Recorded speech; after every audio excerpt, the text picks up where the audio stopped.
Estamos no ar com mais um episódio do DoxaCast, sejam muito bem-vindos, eu sou a Gabi Azevedo e hoje eu tenho a honra de dividir a mesa com grandes amigos, o Wesley Calazans, o mais crente entre nós, que trouxe até a Bíblia, né?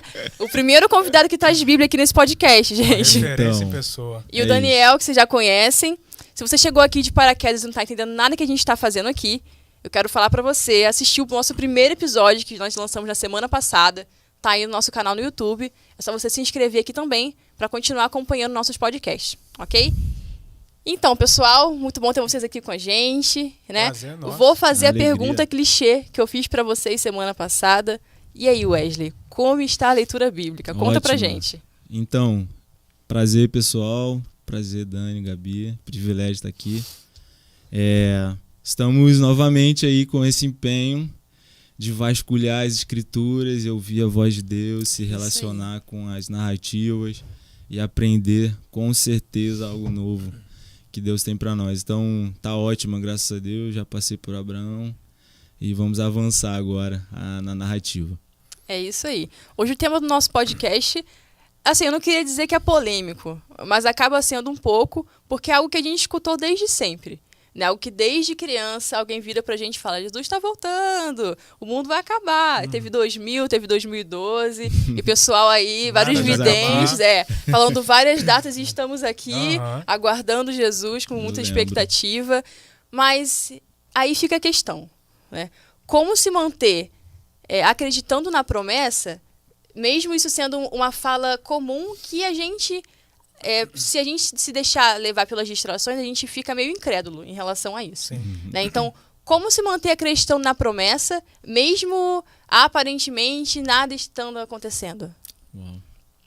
Wesley? Wesley, pode, Perfeito. manda a palavra. Então, né? É uma boa pergunta essa. Porque, aparentemente, lendo as escrituras, o Novo Testamento, a gente vê que os cristãos, os primeiros cristãos, eles já tinham a sensação da urgência de que Cristo iria voltar nos tempos. Assim que ele houve a ascensão dele aos céus. E é interessante, né, porque já se passou 2021 anos, né, desde isso. que isso desde desse episódio, e nós estamos aqui e vivemos também todas essas angústias, esses dilemas. E aí, será que vai ser? Nós somos a geração que vai ver a volta de Cristo. Sim. Mas eu entendo assim que nós, a partir das escrituras, a gente pode realmente buscar manter a nossa fé viva, o nosso espírito vívido em relação a essa promessa. Essa é uma promessa que ela é definitiva. Cristo vai voltar. Nem o Filho mesmo sabe. Cristo falou isso, mas o Pai determinou os tempos. E nós estamos aqui zelando, sabe? Cuidando dessa esperança bendita em nossos corações, primeiramente, e cumprindo o propósito dele aqui. Que é um dos aspectos que eu acho mais importantes, que a gente não pode abandonar. Esses dias mesmo eu escutei alguém falando que é muito legal cantar Maranata e realmente a hora vem, Senhor Jesus, isso é uma promessa e nós devemos cantar essas coisas, ministrar essas coisas, mas que nós também temos que ter a percepção de que nós temos algo a fazer aqui, algo a revelar, algo a manifestar na nossa vida comum, no dia a dia. E eu acho que as pessoas, a sociedade, no nosso contexto, cada um está esperando essa manifestação, onde a gente vai revelar Cristo, né, às pessoas. Cristo em nós, a esperança da glória. Sim, pegando, tu falou uma situação, né? A responsabilidade de quem já obteve essa revelação da volta de Cristo. Tipo assim, Jesus falou, quando for pregado o evangelho do reino, aí então virá o fim. E quem ia pregar, né? Exato. Exatamente então, isso. assim, já existe uma revelação para aqueles que são de Deus, né? Já vi... Jesus está voltando desde do Éden, vamos dizer assim, né? Só que com o passar das épocas, das estações, Deus foi movendo alguns cenários, né? Até realmente Cristo vir e depois ir para o Pai e a gente aguarda o seu retorno. Mas a expectativa justamente para quem, assim... teve a revelação. E aí a gente, com essa responsabilidade, ou privilégio, sim, de obter essa revelação, a gente anunciar essa revelação. sim. Sobretudo com relacionado ao tema do podcast, que é o caráter, né, e posicionamento. O próprio Subirá, num podcast agora recentemente, falou disso. É muito mais o testemunho de Cristo do que propriamente a pregação falada, né? É o que vai causar muito mais impacto hoje em dia, e de fato é. É verdade. A Gabi tocou no assunto assim, quantas pessoas já, cara, desde os apóstolos, desde os discípulos, viviam com a expectativa de Cristo voltar, Cristo vai voltar. Não é que isso esteja batido, né? Mas a humanidade hoje carece de testemunho que valida essa volta. Sim. Né? Então a responsabilidade nossa aí como igreja, nesse sentido, é de suma importância. Assim. Deus não depende, mas Ele nos colocou como coparticipante dessa volta, né? De anunciar essa volta, esse evento que não tem como, vai ser inevitável. Eu me lembrei, né? Nós lemos, né, lá em Atos que a igreja, eles compartilhavam tudo que eles tinham. E aí você vai ler alguns autores e eles vão dizer que era por isso, porque eles tinham essa percepção de é urgente. Sim. Cristo vai voltar. Sim, exato. E é interessante a gente trabalhar essa temática porque eu creio particularmente que nós realmente podemos ser a geração da volta de Cristo. Amém? E eu quero que isso realmente seja uma verdade nos nossos corações.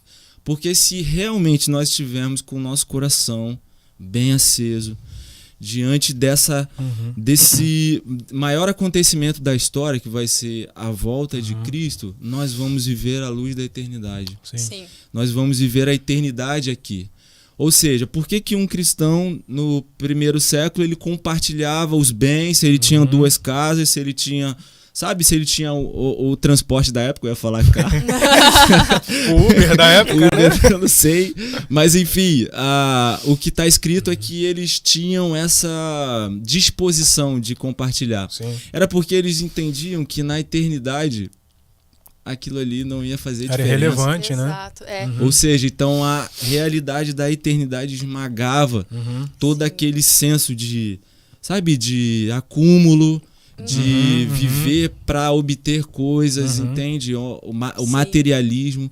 E são realidades que a gente percebe hoje também no nosso dia a dia. Então, quem dera realmente nos nossos corações crescesse isso. Sim. Esse senso de eternidade. Sim, e pegando um gancho nisso aí, essa incredulidade que a gente acaba tendo em relação à vinda mostra que a gente tem um certo apego às coisas daqui, da Terra. Total. Né? Para mim, isso me revela total apego às coisas materiais que você falou, a nossa vida daqui. A gente acaba esquecendo que o que Deus preparou vai além, muito além do que a gente está vivendo aqui. E aí eu me lembrei, né, do que eu li essa semana, aliás, fazendo uma propaganda aí pro Plano Bíblico, né? O que eu li essa semana no Plano Bíblico. Leiam o Plano Bíblico, tá ajudando bastante, pessoal. Foi sobre Abraão e João Batista. E até a Nath estava comentando lá no trabalho um paralelo entre eles, né? João Batista, ele era desapegado de tudo aqui. Sim. A essência da pregação dele era arrependimento. Então, ele não estava focado no terreno, ele estava focado no que a gente tinha que fazer no propósito, para alcançar o propósito, né? Essa mudança de dentro para fora. E Abraão, ele desapegou de tudo que ele tinha para viver o propósito, mesmo assim, não conseguindo ver, né, o fruto da semente que ele plantou. Verdade. Então, nós estamos aqui, né, até hoje, vendo essa promessa de Abraão ser cumprida, nós fazemos parte dessa promessa, e ele não viu, mas mesmo assim ele desapegou daquilo que ele tinha para viver em prol do propósito. Né? Lá em Hebreus fala que ele viu uma cidade cujo arquiteto é Deus. É isso. Então ele, aparentemente, a ideia era de que Deus estava dando Canaã para ele, que era a descendência, etc. E tal. Mas a verdade, a gente vê lá em Hebreus que ele conseguiu no trajeto perceber assim, não é a respeito de um lugar aqui físico, isso vai acontecer. Sim. Mas existe uma realidade que vai ser consumada quando Cristo voltar, a cidade cujo arquiteto é Deus. Então ele estava vendo a eternidade. E Abraão é um exemplo disso. Como se falou, ele abriu mão das coisas segundo os historiadores, etc., ele era alguém próspero, né? Familiarmente, etc. E no trajeto a gente vê, por exemplo, ele com seu sobrinho Ló. Você pode escolher o lado que você quiser. Eu não tenho, eu não estou atrás dessas coisas. Elas me serão úteis. Entenda, o propósito de Deus através de Abraão era necessário que ele tivesse recursos, assim como Deus dá recursos, dá às vezes recursos abundantes a um, a outro não. Mas ele tinha uma noção muito clara do papel dessas coisas. Sim. É o que muitas vezes a gente não tem. Então a gente se vê apegado às coisas. Aí eu lembro do que o Deja, vamos citar aqui o nosso pastor, ele tem falado, e é um versículo muito forte, se eu não estou enganado, é 2 Coríntios 7, que Paulo ele dá algumas orientações. Ele fala assim: vocês, mesmo que sejam casados, vivam como se não se fossem. Sim. Ou seja, ele vai trazendo a ideia, quando você possuir algo, mas como se não possuísse. Entende? Segurar as coisas com mão leve. Isso. Para que realmente assim nós não sejamos tomados por isso e percamos o propósito, né? Sim. No meio ao dia a dia. Sim, isso diz respeito também do nosso posicionamento que a gente tem que ter, né? Mediante esses tempos de urgência que nós vivemos. E pegando um gancho nisso aí, o Ale Vilas Boas, ele fala uma frase muito interessante. Vou até ler aqui. Perfeito. Ale, nosso amigo. Abraço, Ale. Um abraço. Os tempos finais não dizem somente sobre um tempo, mas também sobre o caráter do fim. E como que deve ser esse caráter, esse posicionamento nesse tempo de urgência, né? O Dani, esses dias lá no escritório, estava falando uma coisa muito interessante. Vou deixar ele falar mais um pouco sobre isso. Mas ele falou, ok, você tem o caráter, mas e aí? O que você vai fazer com esse caráter? Tipo assim, pra gente não cair no gospel, né, nas frases gospel, que a gente sabe de qual é salteado e tal, sobre alinhamento, posicionamento e tudo mais. Quando elas, né, tanto a Gabi quanto a Natália, estavam desenvolvendo ali o tema e tudo mais, e aí a gente ia falar sobre o caráter do fim dos tempos, sim, que existe sim uma postura para esse momento futuro e para o momento atual, obviamente, que vai trazer a existência. Mas assim, o que me saltou aos olhos e a importância do plano, de você fazer esse plano de leitura bíblico, porque muitas das coisas que a gente leu, cara, tem vezes que a gente só vai ler Gênesis em janeiro. Concorda? Tipo assim, quem nunca caiu nessa cilada, né? Vou ler a Bíblia, li Gênesis e nunca mais ler o ano inteiro. Então, assim, confesso que Gênesis era um livro pouco lido por mim, vamos dizer assim. E aí, depois que a gente tá mais, assim, comprometido com esse plano, algumas coisas vão saltando os olhos, né? Coisas que não saltava anteriormente. E sobre esse caráter e posicionamento me chamou a atenção assim, cara, não basta a gente ter só um caráter de Cristo sem o posicionamento que leva a uma atitude, né? Ou seja, quando eu me posiciono de algo, eu já dou uma resposta para aquela situação que eu preciso tomar uma atitude porque eu me posicionei, diferente de estar alinhado a algo. Alinhamento e posicionamento são coisas diferentes. Então, como é possível que eu seja um cristão com o caráter de Cristo, tá? E ainda assim eu vivi uma paralisia, né? Não me posicionar referente àquilo que Cristo já determinou, ou eu transicionar essa responsabilidade para outro, ou para um pastor, ou para um ancião da igreja, e assim, eu não me posicionar referente a esse caráter. Ok, eu tenho o caráter de Cristo, o que eu faço com isso que eu já recebi? Para então eu evidenciar o Cristo e anunciar o fim dos tempos também, entendeu? E aí fazendo algumas leituras, né, cara, eu não descobri nada, isso já existe. Me foi saltado aos olhos que esse caráter posicionamento já começou no Éden, né? Pós a queda do homem. E eu olhando para a vida de alguns homens que foram precursores da preparação de Jesus Cristo e começou no Éden isso, me chamou a atenção a vida de Noé, sabe? Deus fazendo Deus formando um nível de caráter alinhado a posicionamento que leva a algo, né? Não uma paralisia, mas eu correspondo ao Senhor, né? Por ter um caráter já sendo construído em mim, e aí o Espírito Santo tem insumos suficientes, substância suficiente que vai te levar a se posicionar. E aí esse posicionamento te leva a uma atitude. Por que eu lembrei de Noé? Deus ele foi muito claro. Deus ele expôs o caráter de Noé. Ele é justo e anda de forma perfeita. Sim. Ou de forma irrepreensível na sua geração. Isso fez com que Deus contasse com ele para salvar toda uma humanidade. Não só os da sua casa, né? Então Deus levantou um parâmetro, né, de caráter. E aí Noé entendeu isso porque ele creu. Sim. E por isso que Hebreus vai dizer que ele creu na promessa, né? Exato. E aí esse crer levou ele a se posicionar. Isso. Tanto que ele obedeceu a Deus em construir a arca, etc. e tal. E através disso, Deus pôde contar com essa atitude de Noé para poder continuar construindo o plano dele aí, né? Sim. E aí eu estava lendo, né, uma revistinha do Derek Prince falando sobre isso. Existe uma lei natural de Deus sobre isso. Ou seja, Deus corresponde com o homem que age dessa forma. Uhum. Que o homem que entende a sua responsabilidade e atua nessa atmosfera. Muito bom. De caráter e posicionamento que leva a uma atitude. Sim. Né? E aí Deus garante. Sim. A gente vai ver isso também na vida do próprio Abraão. Sim. Né? Por que Deus escolheu Abraão? Porque a palavra diz que Deus, conhecendo Abraão, né, em vivência, em relacionamento, escolheu ele para dar continuidade a isso que Noé viveu.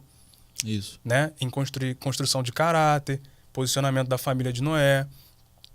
E aí Abraão, com toda essa experiência e vocação, também obedeceu. Ou seja, ele tinha um caráter, mas não só o caráter, foi alinhado o posicionamento. Sim. E aí ele teve uma atitude, entendeu? Então, esse eu acho que é uma responsabilidade nossa, né? Enorme. De passar isso adiante. Sim. Principalmente com os da nossa casa e fazendo esse gancho de família, né, tanto Noé quanto Abraão, da gente ser preparador mesmo desse caminho. Sim. Como a Gabi fez aí a analogia do João Batista, a gente preparar isso, porque é isso. Não tem outra coisa para a gente fazer, né? Sim. Eu creio que Deus, sim, ele nos deu dons aos homens para poder levar esse fim, né? Isso. Nós nascemos para isso, nascemos de novo para isso. Até as nossas profissões vão convergir para isso. Sim. Com certeza. Para o anúncio do fim dos tempos, para preparar um ambiente para que Cristo volte, preparar um ambiente para Deus fazer morada, que é o próprio homem. Uhum. Então a gente realmente precisa sair dessa esfera romântica, né, de ter o caráter. Não, vou me alinhar. Não é caráter, posicionamento e atitude. Então esse tripé anda junto, sabe? Muito bom. Deus conta com isso para... O que você falou, assim, me fez pensar, por exemplo, assim, o que Deus pode fazer através de um homem, né? Sim. Quantas histórias, né, gente? Sim. As narrativas bíblicas, elas mostram isso, a história mostra isso, revela. Noé, realmente, ele foi esse homem que foi achado em fé, e aquela fé dele, que ele possuía em Deus, levou ele a salvar a sua casa, sua família. Sim. Ser participante do propósito, do plano de Deus, Abraão mesmo. Então, assim, só Cristo salva, amém? A gente também não quer que exaltar o homem ao ponto de, você vai mudar a história. Sim. Não, eu quero trazer a responsabilidade, como o Daniel tá falando, pra gente perceber, assim, como a nossa família, o nosso entorno pode ser afetado por causa de uma vida em fé. Só um ponto, o que você falou antes de... Noé era justo, perfeito, mas Deus fala algo a respeito dele, o seguinte: Noé andava com Deus. Então isso antecedeu dele ser antes nomeado justo e perfeito e reto. Ou seja, já tinha desenvolvido uma comunhão com o próprio Deus. E aí, por isso que Deus identificou esse caráter dele. Eu falei, eu posso contar com esse cara. Sabe o que eu achei interessante lendo dessa vez? É que se você for analisar ali, tem uma genealogia antes da história de Noé. Não sei se é Gênesis 4, eu não me lembro muito bem. Se você olhar, Enoque, que foi o homem que andou com Deus, ele é uma espécie de um tataravô de Noé. E aí, conversando, né, com a minha esposa, a gente... Gabi, te amo. Se ela está vendo. Beijo, Gabi. Então, nós percebemos isso, que é o que nós estamos falando aqui. É provável que Noé tenha recebido de família aquela fé. Sim, sem dúvida. Ou seja, houve um homem na história da família dele que andou com Deus. Algo geracional. E aquilo era transmitido, geracional. Então, assim, esse é poderoso esse testemunho que nós podemos dar nos nossos dias e também que vai reverberar, ecoar nas gerações. Isso que você falou, né? Eu não vou entrar em questões teológicas de maldição hereditária, mas existe um ponto que saltou aos meus olhos, que existe a conduta hereditária. Né?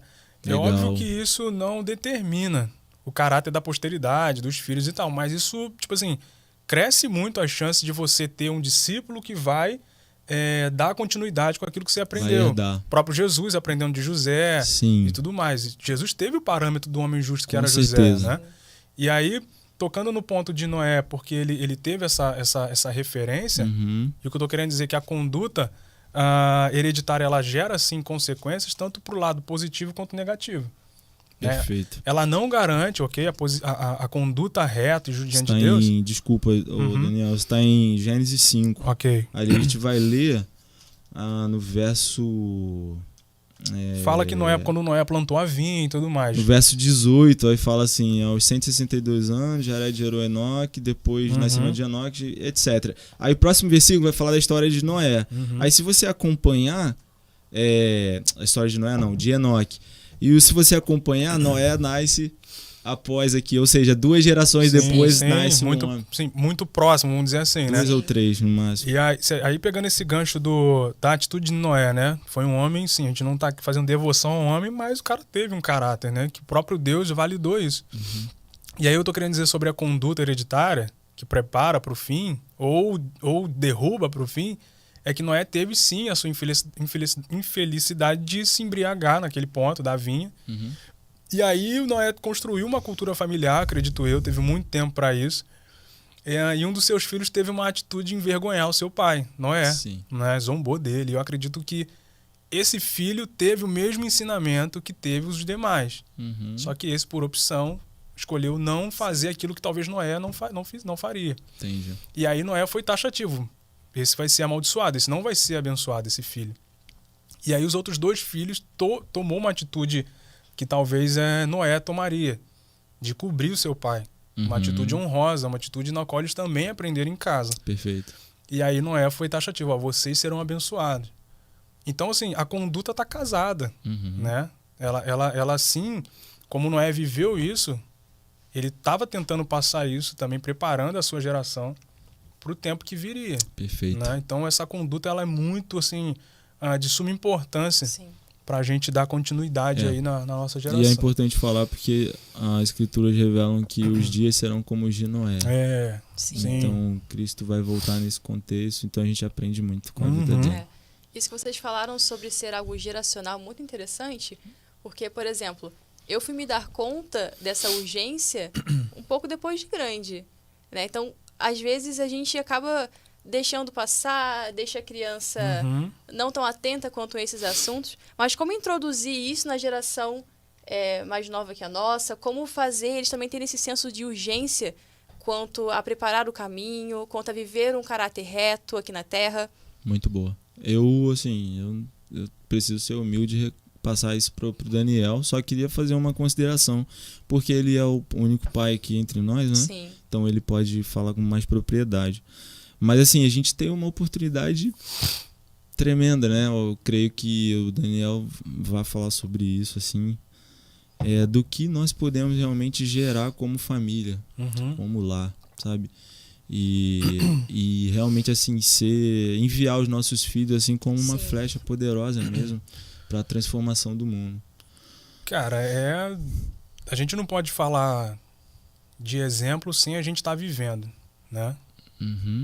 Eu costumo dizer que a gente, por exemplo, surgiu alguns problemas recentemente de pessoas trazendo situações para mim relacionadas a filhos, e aí eu falei assim, tá, mas a raiz não é o filho.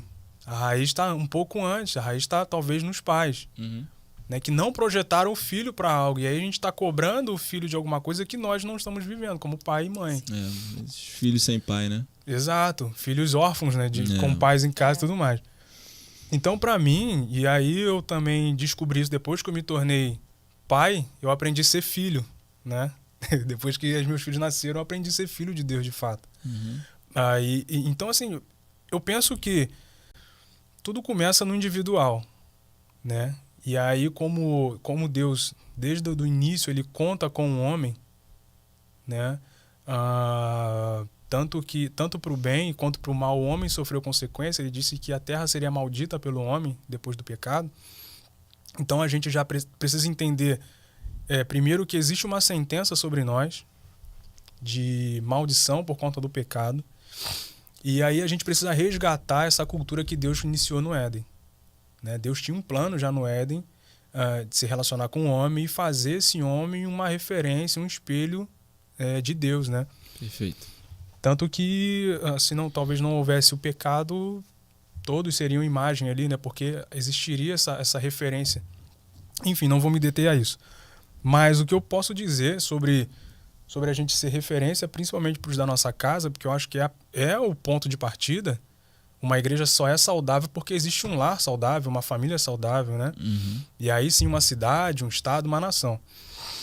Cara, a gente não deve primeiro terceirizar isso, sabe, para a igreja, ou para o estado, ou para a escola. É papel nosso, sabe? Principalmente do homem ser o sacerdote do lar e assumir esse posicionamento, sabe? Por isso que a gente acabou de ler a história de Noé e de Abraão, que assumiram isso.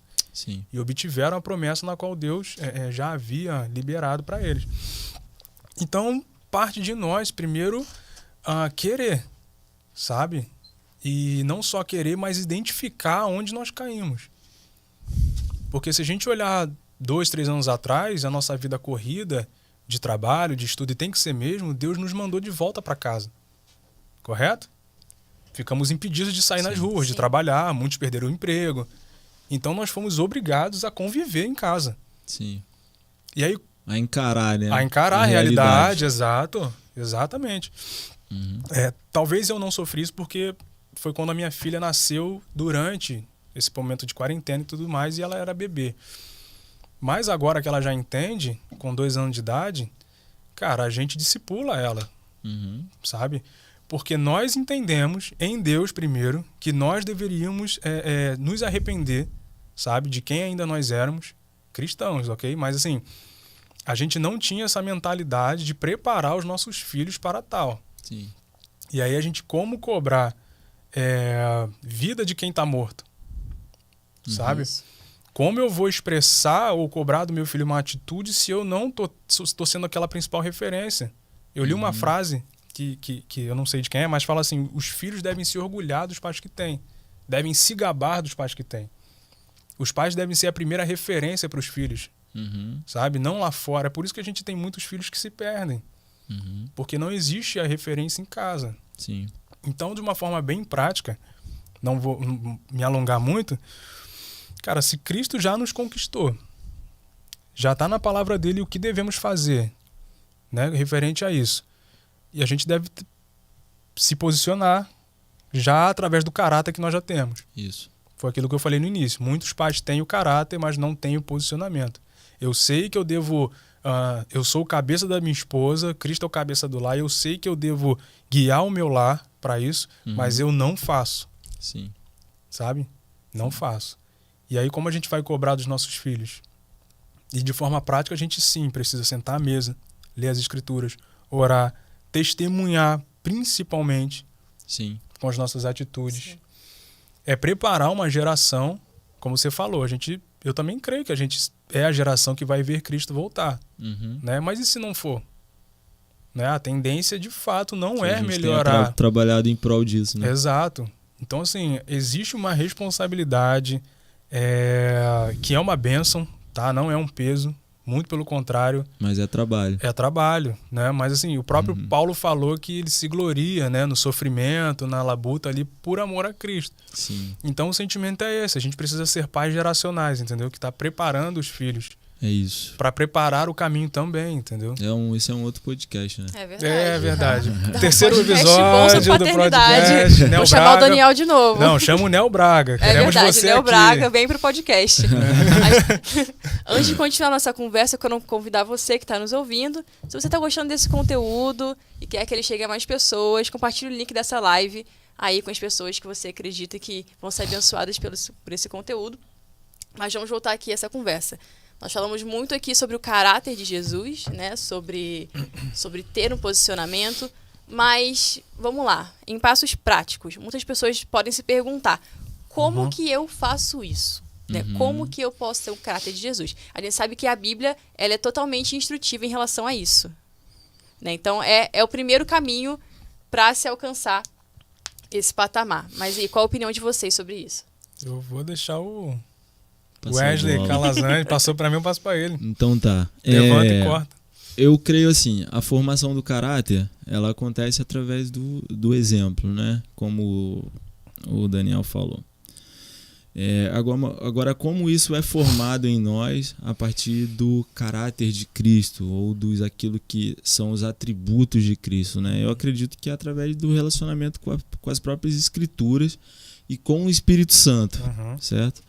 Porque quem, vamos dizer, constrói o caráter em nós é o próprio Espírito, é uma ação divina que faz com que a gente eleve os padrões até daquilo que é um caráter de um homem, de um cidadão comum, etc.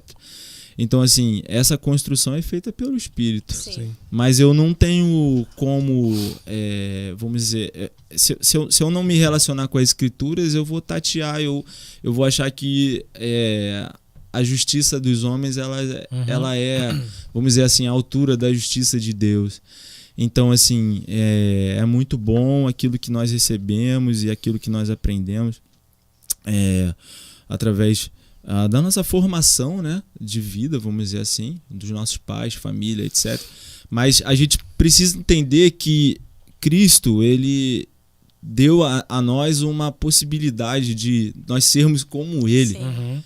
E isso é possível, sabe? Sim. E nós precisamos abraçar essa verdade. Há muitos cristãos que eles aceitam aquela ideia de que, não, eu sou humano e eu sou, né, eu não consigo ser perfeito, tem a música.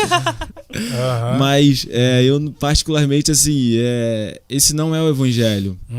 A Bíblia fala assim que nós somos pecadores, etc.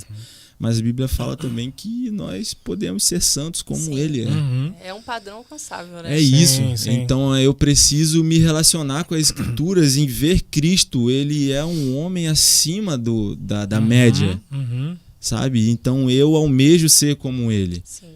Por quê? Porque eu sou movido, sabe? Nas minhas entranhas, naquilo que é mais profundo dentro de mim, pelos motivos de Cristo, sabe? Então aquilo me leva a ser alguém que consigo, vamos dizer assim, romper essa barreira do que, não, isso aqui já é o suficiente, e ok, tá tudo bem.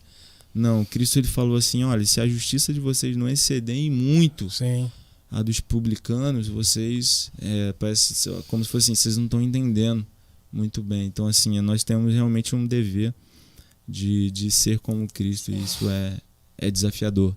O próprio Cristo, né, tipo assim, não fugiu disso, né? Ele declara que ele só fazia aquilo que ele viu o Pai fazer. Sim. Né? Ele fala que não falava, não testificava dele próprio, mas do Pai. Ou seja, havia sim uma predisposição dele, o Cristo humano, né, em se relacionar com seu Pai. Sim. Por isso, óbvio que Cristo, homem e Deus, né? Mas, humanamente falando, Jesus também correspondeu com isso. E ele só fazia isso por obra do Espírito Santo. Sim. Porque antes havia essa comunhão, esse relacionamento que gera esse caráter. Sim. Cara, a gente vai ficar talvez num looping, né? E eu acho que a ideia é essa, a gente estabelecer bem isso, posicionamento, caráter, posicionamento. Porque ele tinha substância, cara. Sim. Sabe? Ele tinha vida. Isso. A vida do próprio Deus para poder se mover a partir de então. Como a Gabi perguntou, como é isso na prática? A vida de Jesus fala isso. Sim. É olhar para Cristo. Cristo é um modelo, como você falou, um padrão, Deus estabeleceu essa ordem, né?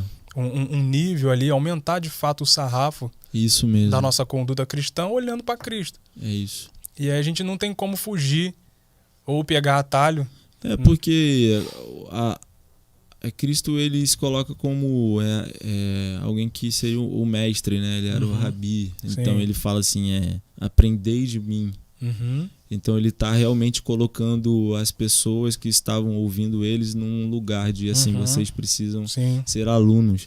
Eu vou ensinar. Então a relação com as escrituras, ela acontece nisso, porque quando nós vemos Cristo em ação, os episódios na Bíblia, pra gente é assim, é o nosso mestre, ele está ensinando como devemos proceder nas circunstâncias. Então aquilo ali pra gente vai formando o nosso caráter.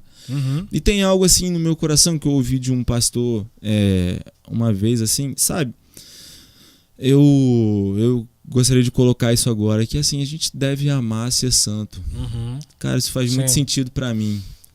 Porque, né, a princípio, essa palavra pode gerar pra gente assim, um desconforto de eu tenho que estar sempre me policiando e, cara, eu tenho esse defeito e cara, e é legal isso. Você perceber o Espírito Santo assim, trazendo luz às coisas que não são boas, de você conservar na sua vida e tal. Mas eu acho que tem um outro momento onde isso transiciona e a gente começa a olhar para Cristo e a gente fala assim, cara, eu quero amar ser santo. Eu quero amar ser uma pessoa gentil, ser uma pessoa bondosa, ser educado, sabe? Ser o padrão, o exemplo para as coisas, o primeiro a servir, a perdoar, sabe? Então essas coisas elas vão começando a fazer parte de quem você é. Assim, aquilo vai formando quem você é. Que essa realmente é a vida de Deus, é a vida de Cristo, como o Daniel falou. Então, ame ser santo, sabe? Por que não a gente não poderia colocar, aproveitando que a gente está em início de ano, por que a gente não pode colocar nas nossas metas? Eu quero ser santo, sabe? Não aquele santo que repele as pessoas. Não o santarrão, né? Mas a pessoa o religioso, né? Mas a pessoa que, sabe, tá inclinada, cara, as coisas que são superiores, sabe? Que deseja fazer o bem às pessoas que estão ao nosso redor e etc. Então, enfim, são conselhos assim que eu acho muito válidos pro nosso dia a dia e falam desse assunto, né? Como ser santo. Eu acho que é por aí. É um desafio, né? Tipo, e aí a gente, como ser sem antes conviver, né? Com o autor de tudo isso que a gente está falando, né? Como eu vou... como meus filhos vão ser pais sem convivência com um pai, assim, de referência que eu tô querendo dizer, sabe? Então tudo vai girar em torno do relacionamento que constrói o caráter e nos impulsiona para viver, né? Então, como eu falei, não tem atalho na vida cristã. E que bom que não tenha, porque a gente cansou de pegar atalho na vida e quebrou a cara. É verdade. Né? Que bom que tem um Deus que tem um plano acima do nosso, né? Que já sabe o fim de tudo e compartilhou isso aos homens e a gente não é só tem, mas a gente tem que obedecer. Isso. E aí vai partir da nossa atitude, de conhecer a mente desse Deus. É isso. Que tá em forma de palavras, aí um monte de palavras. A mente dele tá impressa aí. Pronto. E a gente lê, mano, não tem atalho, não tem 5 passos, sabe? Não tem... existe método pra isso, né? Não tem. Deus estabeleceu, sabe? Uma ordem, um padrão de relacionamento que é de pai e filho. Isso. Sabe? Não, como você falou, a questão de ser santo, muito mais o pecado deveria gerar esse peso, né? Do que a santidade em si. Isso. Tipo assim, é mudar o padrão de pensamento que a minha santidade é um louvor a Deus.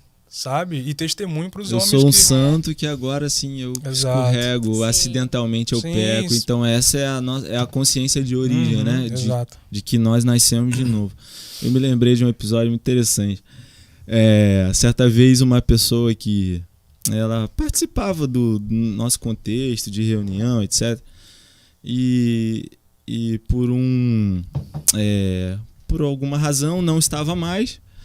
E aí essa pessoa uma vez, conversando com ela testemunhou uma coisa, ela falou assim, cara, é muito engraçado que vocês são todos parecidos, vocês falam da mesma forma, vocês têm um jeito de ser, etc. Eu a princípio, eu fiquei pensando, será que a gente não achei de bom tom, assim, num certo sentido, como se fosse assim, cara, não sei se foi um elogio, mas hoje eu entendo e acho muito bom, cara. Porque o que ele quis dizer é o seguinte, é que realmente aquilo que ele via na nossa forma de ser, no nosso jeito de viver, era algo assim que era comum entre nós. E que falava todos os méritos de Cristo. Não eram, sabe, coisas produzidas por homem. Então, assim, naturalmente, a gente foi testemunhando. Aí eu me lembrei de Pedro, assim, sendo apontado, né, por aqueles soldados romanos lá, como se fosse, cara, você é um deles, não tem como, cara. Falou nada. Você é um deles, porque você anda, você tem um jeito do Nazareno, de Cristo, né? Cara. Então, assim, Cristo produz isso em nós. Aí, às vezes, a gente pode ficar com aquela muleta, né, assim, no sentido de meu temperamento é esse ou aquele, etc. Gente, crente Gabriela, cancela. Nascer assim, vamos morrer assim. Não dá, Daniel. Porque, assim, a gente precisa entender que quando Cristo produz da vida dele em nós, cara, não importa o temperamento, se você é mais colérico, se você vai ter, meu irmão, aquilo que é da natureza da vida de Deus em você. É irresistível, né? Exatamente, você vai ser uma pessoa dócil, você vai ser uma pessoa, sabe? Você vai ter essas qualidades, esses atributos em você, porque é a vida de Cristo. O exemplo disso é Paulo, né? Sim, total. Paulo, ele foi de um extremo a outro a partir do momento que ele teve a revelação do Cristo ali. Então ele deixou de ser o perseguidor e se tornou o perseguido. É isso. Isso para mim, tendo nossos estudos lá na igreja, né, de Efésios, das cartas, isso me marcou muito. A trajetória de Paulo, como ele entendeu o propósito a ponto de mudar completamente a perspectiva dele de vida. Legal. Isso é um ótimo exemplo para nós como cristãos. É sobre isso, como dizem, né? Mas é quase que irresistível, né? Tipo assim, eu humanamente não realizaria as obras de Cristo, sabe? E estou muito aquém disso, estamos muito aquém disso, mas dentro daquilo que Deus já revelou a nós, uma porção para cada um, é irresistível você não evidenciar o caráter de Cristo. É isso aí. A partir de um relacionamento, né? É isso. Que te impulsiona, que faz, quando você vê, tipo, já fez. E essa, para mim, é a proposta, acho que esse é o objetivo. É mesmo. É você fazer sem aquele sentimento de obrigação. Sabe como a gente diz um obrigado, um por favor? Isso. A gente realizar as obras de Cristo porque já está tão encarnado em nós que a gente de fato evidencia a vida. É isso. A atitude. Aí sim a gente vê, caramba, isso aqui, mano, há 10 anos atrás, há 20, 30, eu jamais teria feito isso. Isso. É o nascimento de novo, né? Nascer de novo para viver uma vida nova, né? A gente não nasce de novo para fazer aquilo que a gente fazia. Paulo fala isso. Olha, andem de modo digno da vocação na qual vocês foram chamados. É isso. Então é o padrão, sabe? É o padrão. É que aquilo que nós recebemos, né, do amor, da graça, do perdão de Cristo isso é tão forte, sabe? Tão especial para nós, assim, que a gente não consegue mais retribuir isso às pessoas, cara. A gente olha uma vida, uma pessoa e a gente quer olhar ela com os olhos que Cristo nos olhou. A gente se sente incomodado, né, olhando da nossa maneira. É isso. A gente procura olhar com a perspectiva dele. Cara, eu não posso ser áspero, violento como essa pessoa, sabe? Eu refreio meus impulsos para que essa pessoa ela não possa, sabe, ser violentada com o que eu posso fazer a ela, mas eu quero muito mais, assim, manifestar o amor, sabe?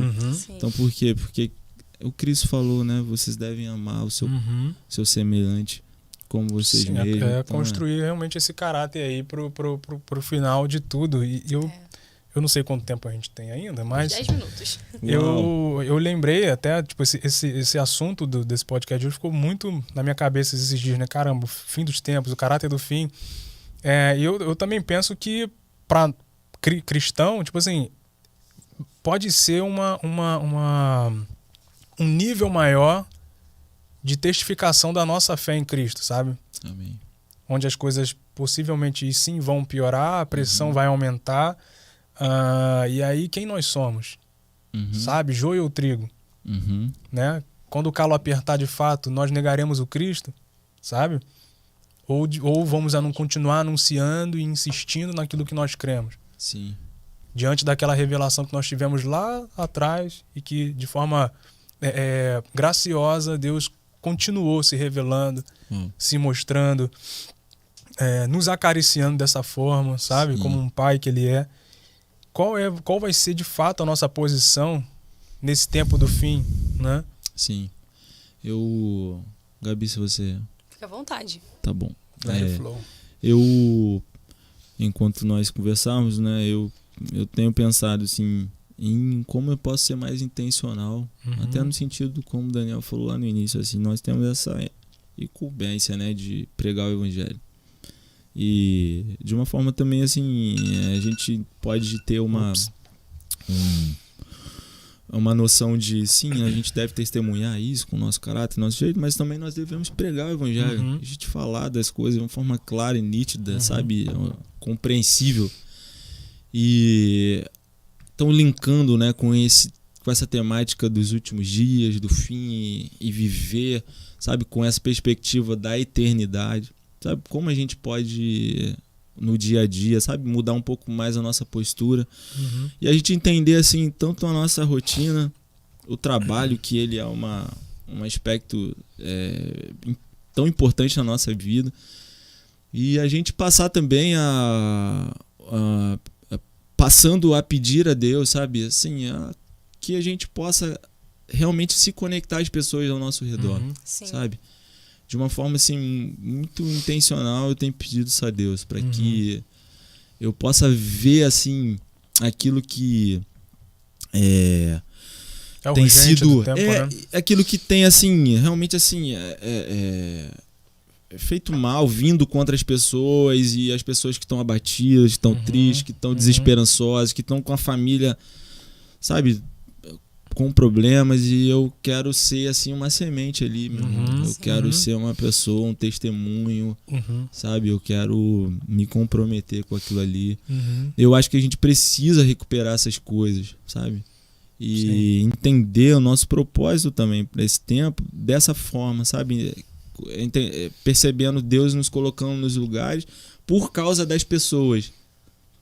Então, sim. Eu tenho essa compreensão no meu coração. Deus nos leva aos né? lugares por causa das pessoas. Não faria muito sentido, sabe? No final, o propósito é que você transmita Cristo para outras pessoas. Sim. Eu lembrei de uma experiência. Eu viajei com a minha esposa e a gente conheceu um rapaz que era ateu. Tipo, o nível de ateísmo do cara, assim, eu acho que na verdade ele nem sabia o que era, mas o nível era assim, cara, posso orar com você? Ele, pô, mas como é que faz isso? Né? E aí o cara tinha câncer. Olha só. Esse cara. E nós fomos nessa viagem para poder ficar no lugar, né? Naquele lugar lá. Tipo, construir a nossa vida naquele lugar. E aí a gente, tendo um papo com esse rapaz, de forma muito simples, tá? Totalmente... Um bate-papo que a gente está fazendo aqui, a gente fez com ele.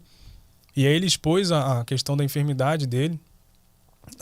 E aí eu falei, cara, já que a gente tá aqui, a gente pode orar? Ele falou, pô, como é que faz isso? Eu falei, não, fica quieto, que a gente vai orar aqui e você só ouve, né? É isso. E aí oramos pela enfermidade dele, sobre muitas coisas, sobre a enfermidade. E aí, por fim, a gente entendeu que não era para ficar no lugar, a gente vinha embora. E aí o cara apareceu, de repente, cara, eu tenho que falar um negócio com vocês. Deus me curou. Glória a Deus. Né? Glória a Deus. Tipo assim... A gente foi para ficar, mas como você falou, Deus conecta a gente a pessoas, não a lugares, né? Então, tipo assim, é possível que Deus nos desloque para poder manifestar o reino dele e tudo mais. A gente poderia, assim, é igual, às vezes a pessoa sinaliza, eu tô com essa doença, tô com um ente, um pai, uma mãe, um irmão, sabe? Sofrendo com alguma coisa. Ali são os pontos de conexão. Sim, sem dúvida. Cristo, ele se aproveitava disso. Senhor, a minha filha tá morta em casa. Estou aqui. Entendeu? Eu sou leproso, faz alguma coisa. Claro! Aí a gente, que eu falo é realmente porque eu me peguei dessa forma também. Cara, aqui você tem vamos supor assim, você tem a paz, mas eu falava assim, cara, preciso fazer alguma coisa a mais. Há momentos onde a gente pode fazer mais. Sim. E é isso, porque é isso que nos diferencia mesmo. Quando a gente se empenha, a gente se compromete com a vida da pessoa. E que nesse compromisso a gente possa realmente revelar Cristo, entendeu? Para elas e falar o motivo que nos leva àquilo ali, entendeu? Então eu acho que isso é muito pertinente. Então que a gente possa, sabe, pedir a Deus e todos os dias, Pai, que você me conecte às pessoas, que eu possa ser útil ao teu reino, servir ao teu reino aqui, para que eu possa ajudar. Tem pessoas que estão na nossa vida há muito tempo e acho que elas ainda não ouviram, não sabem, o motivo que maior, né, das nossas vidas e tal, que é Cristo. Então eu acho que a gente tem muitas oportunidades aí. É o que você falou, né? Viver intencionalmente. É isso aí. A gente tem alguns minutos aqui e eu quero ler uma pergunta. O pessoal mandou algumas perguntas, né, durante a semana. Resposta.